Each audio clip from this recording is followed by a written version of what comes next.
الحمدللہ وحدہ والصلاة والسلام علی من جاء بالبینات الواضحہ والحجج الراجحہ والبراہین القاطعہ اما بعد فاعوذ باللہ من الشیطان الرجیم بسم اللہ الرحمن الرحیم فَإِذَا قَرَأْتَ الْقُرْآنَ فَاسْتَعِذْ بِاللَّهِ مِنَ الشَّيْطَانِ الرَّجِيمِ سبحان ربک رب العزت عما یصفون وسلام علی المرسلین والحمد للہ رب العالمین۔ درود شریف۔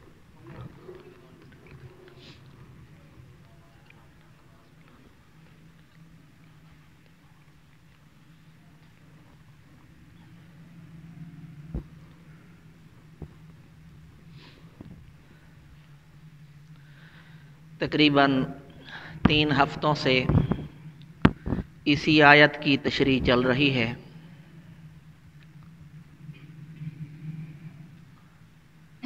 جس میں نے بیان کیا تھا کہ شیطان کو شیطان کیوں کہتے ہیں، شیطان کس طرح سے انسان پہ حملہ آور ہوتا ہے، ہمیں اللہ تعالیٰ کی پناہ میں آ جانے کا حکم کیوں دیا گیا، اور تعوذ یعنی اعوذ باللہ یہ تسمیہ یعنی بسم اللہ سے پہلے کیوں ہے، یہ وجوہات بیان ہو چکی۔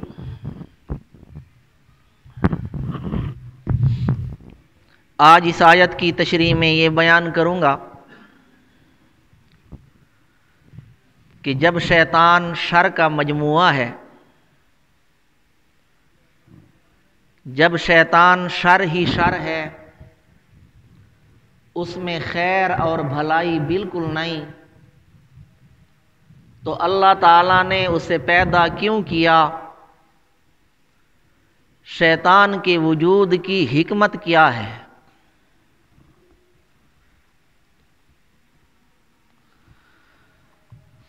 تو یہ بات جان لینی چاہیے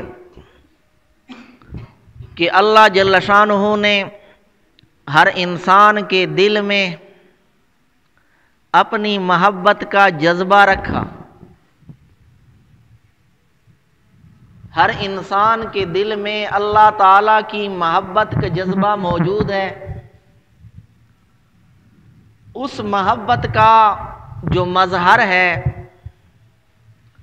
یعنی اس کے ظاہر ہونے کی جو جگہ ہے، وہ اس دنیا میں یہ شریعت مطہرہ ہے۔ یہ شریعت جو اللہ تعالیٰ سے محبت کا مدعی ہے، دعوے دار ہے، اگر وہ شریعت پہ چلتا ہے تو دعوے میں سچا ہے، اگر وہ شریعت پہ نہیں چلتا تو وہ اپنے دعوے میں سچا نہیں بلکہ جھوٹا ہے۔ اسی کو قرآن مجید میں بیان کیا گیا، ان کنتم تحبون اللہ فاتبعونی، کہ اگر تم اللہ تعالیٰ سے محبت رکھتے ہو تو میری اتباع کرو۔ تو یہی شریعت مظہر ہے، شریعت پہ چلنے سے پتہ چلے گا کہ اس کے دل میں محبت سچی ہے یا صرف دعویٰ ہے۔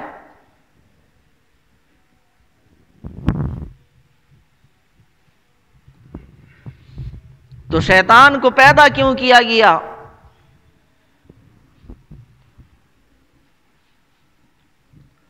اس کی مثال دیتے ہیں علماء کرام۔ جیسے ایک فن ہے گھڑ سواری. گھڑ سواری جب کسی کو سکھائی جاتی ہے تو تدریجاً سکھائی جاتی ہے، آہستہ آہستہ سکھائی جاتی ہے. پہلے جب وہ گھڑ سواری کرتا ہے، گھوڑے پہ سوار ہوتا ہے، تو گھوڑے پہ زین بھی رکھ دی جاتی ہے. اسی طرح گھوڑے کو لگام بھی پہنائی جاتی ہے. وہ لگام کے ساتھ گھوڑے کو کنٹرول کرتا ہے. وہ زین پہ بیٹھ کے گھڑ سواری سیکھتا ہے. جب آہستہ آہستہ اس مرحلے کو پار کر جاتا ہے، اب زین اتار دی جاتی ہے. بغیر زین کے وہ گھوڑے کی ننگی پیٹھ پہ سواری کرتا ہے. جب تھوڑی سی مہارت اور بھی بڑھ جاتی ہے، پھر لگام بھی اتار دی جاتی ہے. اب وہ بغیر زین کے، بغیر لگام کے گھوڑے کی ننگی پیٹھ پہ سواری کرتا ہے. جب ان مراحل سے گزر جاتا ہے، تب اس کے سامنے رکاوٹیں ڈال دی جاتی ہیں. اگر وہ ان رکاوٹوں کو پار کر لیتا ہے اور گھوڑے کی پیٹھ سے گرتا نہیں، تب کہا جاتا ہے یہ شاہ سوار ہے. اب یہ شاہ سوار کہلانے کا مستحق ہے. تو یوں سمجھو، انسانی جسم ایک گھوڑا ہے، روح جو کہ امر ربی ہے وہ اس کا سوار ہے، اور نفس اور شیطان کی سامنے رکاوٹیں ہیں. جو ان رکاوٹوں کو عبور کر لے، پار کر لے، وہ بندہ جنت میں جانے کا مستحق ہوتا ہے.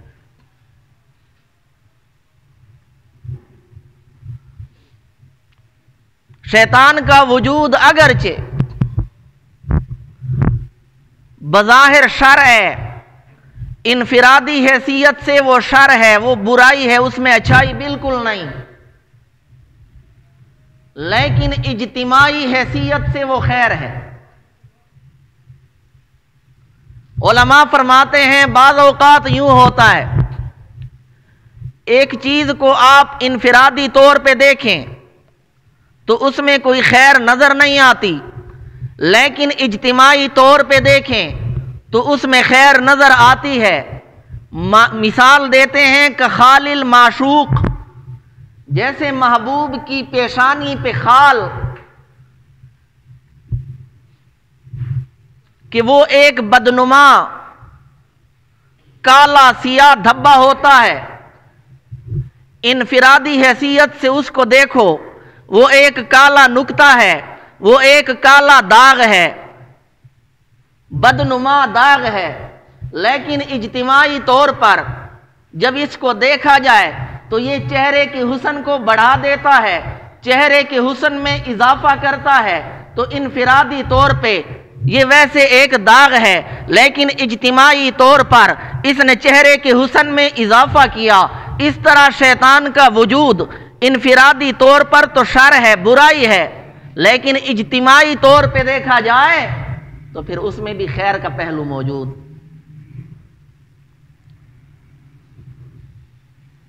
مثلا دیکھیں،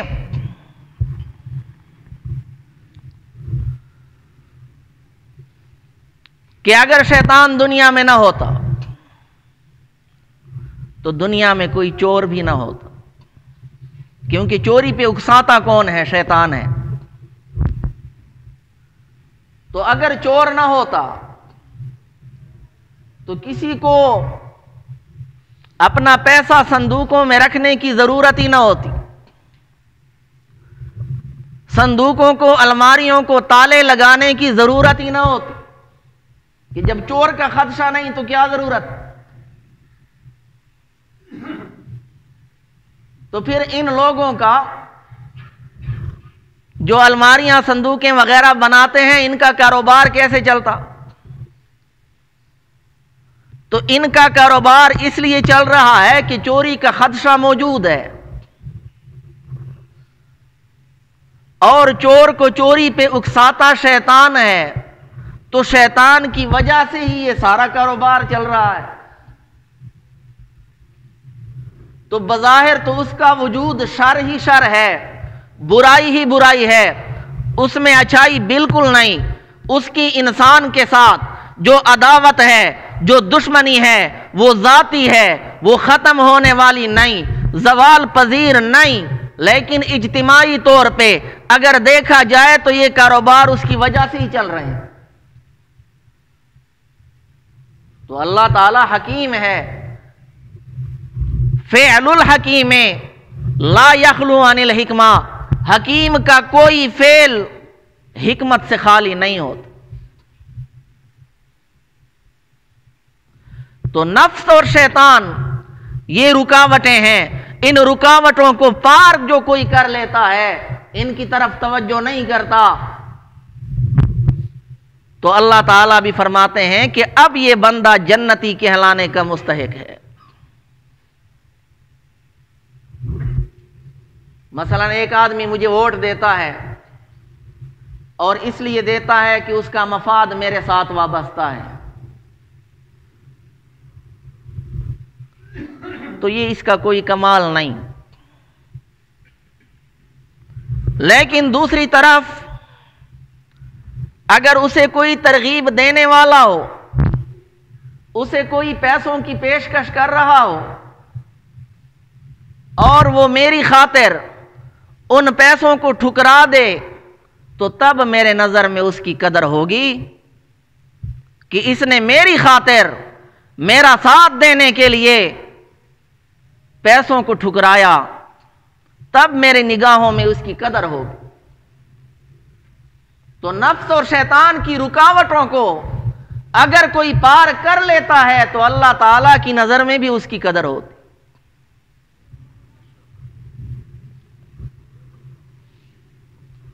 شیطان کے بارے میں آتا ہے کہ وہ اپنا تخت پانی پہ بچھاتا ہے اور اپنے لشکروں کو روانہ کرتا ہے لوگوں کو گمراہ کرنے کے لیے۔ تخت پانی پہ کیوں بچھاتا ہے؟ وہ اللہ تعالیٰ کے ساتھ اپنی مشابہت پیدا کرنا چاہتا ہے کہ اللہ تعالیٰ کا عرش بے پانی پہ ہے، کان عرشہ علی الماء، تو شیطان بھی اپنا تخت پانی پہ بچھاتا ہے، پھر اپنے لشکروں کو بھیجتا ہے، وہ آ کر پھر کارگزاری سناتے ہیں۔ کوئی کہتا ہے میں نے فلاں کو زنا میں مبتلا کیا، کوئی کہتا ہے میں نے فلاں سے قتل کرا کر ہی چھوڑا، تو ہر ایک اپنی کارگزاری سناتا ہے۔ شیطان کا کام ہے لوگوں کو گمراہ کرنا، اس کی عداوت انسانوں کے ساتھ ذاتی ہے، زائل ہونے والی نہیں، دائمی عداوت، ایسی عداوت جو دوستی میں تبدیل نہیں ہو سکتی۔ اس کے لیے وہ مختلف ہیلے اختیار کرتا ہے، مختلف جال ہیں اس کے پاس۔ حضرت یحییٰ علیہ السلام کی ملاقات ہوئی ابلیس کے ساتھ، تو دیکھا کہ ابلیس کے پاس بہت سارے لٹکن ہیں، تو یحییٰ علیہ السلام نے پوچھا یہ کیا ہیں؟ تو کہنے لگا یہ لٹکن ہیں، یہ جال ہیں جن میں میں بنی آدم کو پھنساتا ہوں۔ تو یحییٰ علیہ السلام نے پوچھا کیا ان میں سے میرے لیے بھی کچھ ہے؟ شیطان نے کہا ہاں ایک چیز ہے، وہ یہ ہے کہ جب آپ پیٹ بھر کے کھانا کھاتے ہیں نا تو میں نماز کو آپ پہ گراں کر دیتا ہوں، ذکر الہی آپ پہ بار ہو جاتا ہے۔ تو یحییٰ علیہ السلام نے پوچھا اور تو کچھ نہیں؟ اس نے کہا بخدا اور کچھ نہیں۔ تو یحییٰ علیہ السلام نے فرمایا آج کے بعد میں یہ عہد کرتا ہوں کہ کبھی پیٹ بھر کے کھانا نہیں کھاؤں گا۔ ابلیس نے کہا میں بھی یہ عہد کرتا ہوں کہ کسی انسان کی خیرخواہی نہیں کروں گا۔ حسن کہتے ہیں کہ ایک درخت تھا جس کی لوگ پوجا کرتے تھے، تو ایک آدمی کے دل میں یہ خیال آیا کہ عبادت کے لائق تو صرف اللہ تعالی ہے، درخت کی پوجا کرنا یہ تو شرک ہے، لہذا اس درخت کو ہی جڑ سے اکھاڑ دینا چاہیے۔ چنانچہ وہ اسی ارادے سے آیا، اس کی نیت خالص اللہ تعالیٰ کی رضا کی تھی۔ راستے میں شیطان آیا انسان کی شکل میں، پوچھا کہاں جا رہے ہو؟ اس نے کہا اس درخت کو جڑ سے اکھاڑنا چاہ رہا ہوں کہ لوگ اس کی عبادت میں لگ گئے، اللہ تعالیٰ کی عبادت نہیں کرتے۔ شیطان نے کہا تو عبادت نہیں کرتا نا، تو اپنے کام سے کام رکھ، تیرا کیا ہے اگر لوگ اس کی عبادت کرتے ہیں؟ اس نے کہا میں نے فیصلہ کر لیا ہے کہ اس درخت کو جڑ سے اکھاڑ کے رہوں گا۔ شیطان نے بڑی کوشش کی،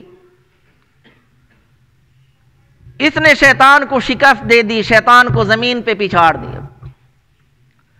تو شیطان نے ایک اور حربہ آزمایا، اس نے کہا ایسا ہے مجھے مارنے میں، اس درخت کو اکھاڑنے میں تیرا کوئی فائدہ نہیں، تو ایسا کر واپس چلا جا، ہر صبح کو جب تو اٹھے گا تو اپنے سرہانے کے نیچے تجھے 2 دینار ملا کریں گے، اس میں تیرا فائدہ۔ اب اس پہ بھی لالچ کا غلبہ ہوا تو کہنے لگا کہ اس کا ضامن کون ہے؟ شیطان نے کہا ضامن میں خود ہوں۔ اس نے کہا ٹھیک ہے، درخت کو چھوڑ کر چلا گیا۔ اگلی صبح جب اٹھا تو سرہانے کے نیچے 2 دینار پڑے تھے، بڑا خوش ہوا۔ اس سے اگلے دن جب اٹھا تو کچھ بھی نہیں تھا۔ اب اسے پھر غصہ آیا، درخت کو کاٹنے کے لیے روانہ ہوا۔ راستے میں شیطان پھر ملا، پوچھا کہاں جا رہا ہے؟ کہنے لگا درخت کو جڑ سے اکھاڑنے کے لیے کہ لوگ اس کی پوجا کرتے ہیں۔ اب شیطان کے ساتھ اس کی کشتی ہوئی تو شیطان نے اسے فوراً ہی زمین پہ گرا دیا اور کہنے لگا تو جانتا ہے میں کون ہوں؟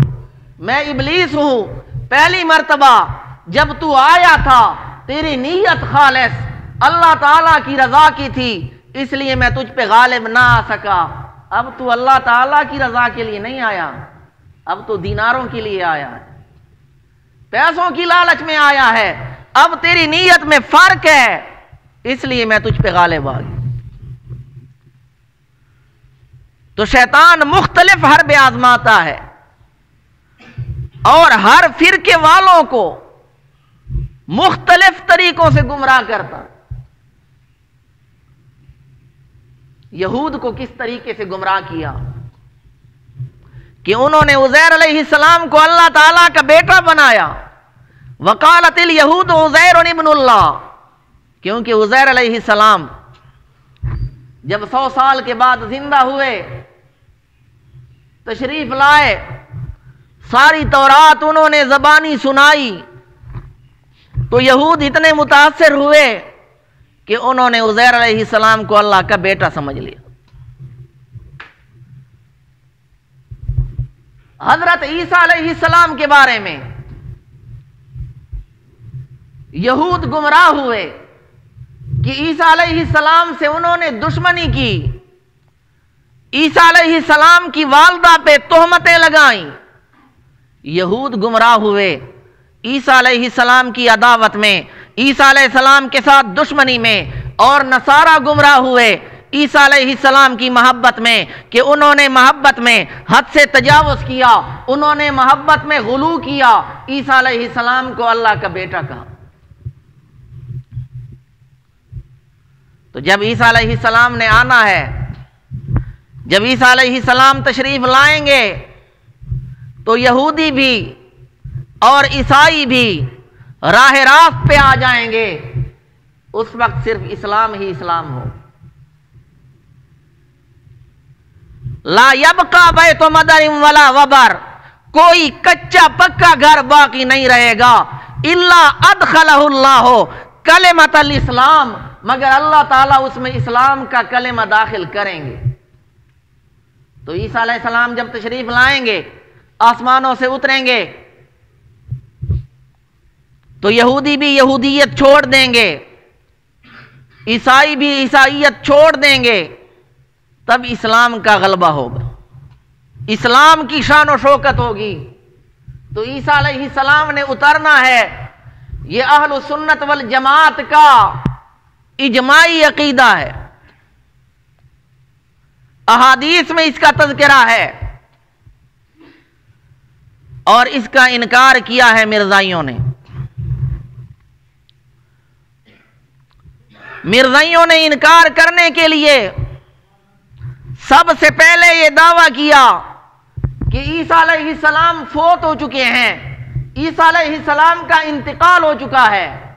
اس کے بعد مرزا نے جو احادیث ہیں مسیح کے بارے میں کہ وہ تشریف لائیں گے، ان احادیث کی مرزا نے تائید کی، اور پھر کہنے لگا احادیث میں جس مسیح کا تذکرہ ہے عیسیٰ علیہ السلام وہ ہو نہیں سکتے، کیونکہ عیسیٰ علیہ السلام تو فوت ہو چکے ہیں، تو اب مسیح نے تو آنا ہے، احادیث سے ثابت ہے، اب وہ مسیح کون ہے؟ تو کہنے لگا وہ مسیح میں ہوں۔ اپنے لیے سیٹ خالی کرنی تھی نا، تو اس لیے سب سے پہلے عیسیٰ علیہ السلام کی وفات کا دعویٰ کیا، حالانکہ تمام مسلمانوں کا اجماعی عقیدہ ہے کہ عیسیٰ علیہ السلام کو اللہ تعالیٰ نے زندہ آسمانوں پہ اٹھا لیا۔ تو اس نے پہلے عیسیٰ علیہ السلام کی وفات کا دعویٰ کیا، پھر ان احادیث کی تائید کی، اور پھر آخر میں کہا کہ وہ مسیح میں ہوں۔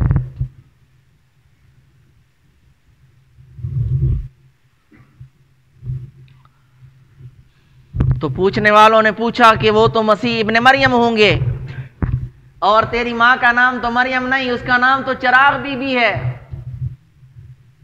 تو کہنے لگا کہ ذکر تو مریم کا ہے اور مراد اس سے چراغ بی بی، ذکر تو عیسیٰ کا ہے، مراد اس سے غلام احمد ہے۔ تو اس طرح اس نے تحریفات کی، اس طرح اس نے تاویلات کی۔ مرزائیوں کے عقائد مختلف ہیں، خود اس کے دعوے بھی بے شمار، میں پچھلے بیانات میں عرض کر چکا ہوں۔ کبھی وہ کہتا تھا کہ میں اللہ ہوں، کبھی وہ کہتا تھا میں اللہ کی بیوی ہوں، کبھی وہ کہتا تھا میں اللہ کا بیٹا ہوں، کبھی وہ کہتا تھا میں حجر اسود ہوں، کبھی وہ کہتا تھا میں بیت اللہ ہوں، کبھی وہ کہتا تھا میں ذلی بروزی نبی ہوں۔ مختلف اس نے دعوے کیے، اور ماننے والوں جو ان کے پیروکار ہیں ان کے بھی عقیدے مختلف ہیں۔ کوئی مرزا کو نبی مانتا ہے، کوئی مرزا کو رسول مانتا ہے، کوئی مرزا کو صرف اور صرف مجدد مانتا ہے۔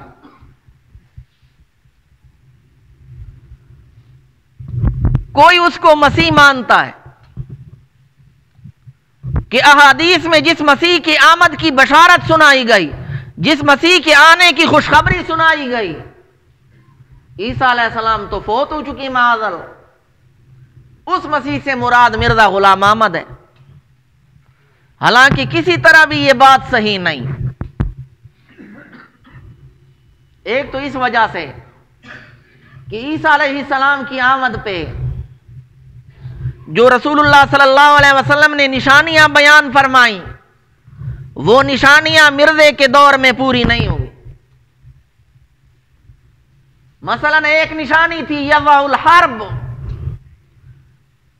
کہ جب عیسیٰ ابن مریم آئیں گے تو جنگیں ختم ہو جائیں گی، لڑائیاں ختم ہو جائیں گی، ہر طرف امن ہوگا۔ مرزے کی آمد پہ یہ نشانی پوری نہیں ہوئی۔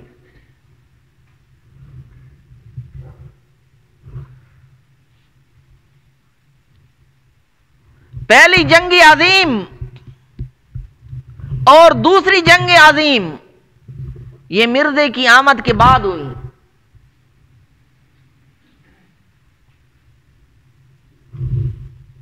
1939 میں دوسری جنگ عظیم ہوئی۔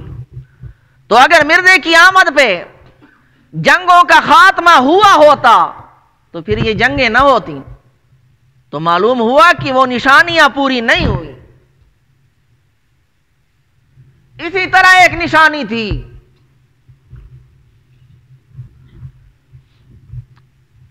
کہ وہ امن کا دور ہوگا،